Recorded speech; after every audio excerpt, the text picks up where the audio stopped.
आणि मला वाटतं बिल्डर हा कन्सेप्ट मोठे टावर बिल्डर उभारतील, 5-5, 10-10 कोटीचे फ्लॅट घेणारी लोकही मुंबईत आहेत, त्यांच्यासाठी होतील.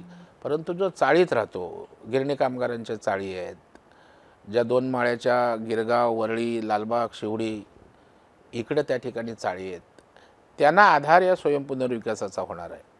त्यांना मोठं घर मिळणार आहे.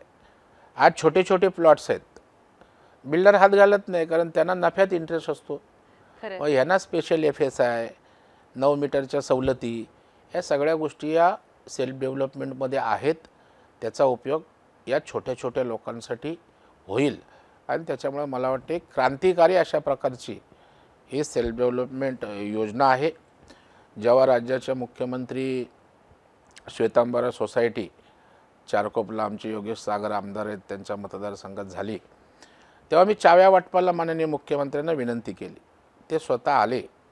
जवळपास 8-10 हजार सोसायट्यांचे चेअरमन सेक्रेटरी होते, जे अपेक्षेनं हे काय स्वयंपुनर्विकास काय होणार आहे. आणि मुख्यमंत्र्यांनी जेव्हा ती इमारत बघितली स्वतः, अगदी किचन बाथरूमपासून बेडरूमपासून, ते थक्क झाले की एवढं चांगलं होऊ शकतं का. तिथेही 400 ते 1100 स्क्वेअर फीटात राहायला गेले.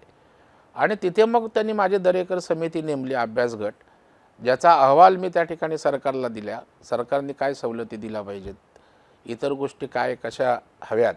त्याच्यात एक मागणी प्रामुख्याने होती की सेल्फ डेव्हलपमेंटचं प्राधिकरण करा, जेणेकरी अंडर वन रूप, एका छताखाली सेल्फ डेव्हलपमेंट होईल. बरोबर. आणि राज्याच्या मुख्यमंत्र्यांनी शब्दाला जागल्याप्रमाणे ते प्राधिकरण जाहीर केलं, त्याला मंत्रिपदाचा दर्जा दिला, मला त्या ठिकाणी नेमलं आणि म्हाडामध्ये आता हे प्राधिकरण सर्वसामान्यांसाठी त्या ठिकाणी कार्यरत होणार आहे.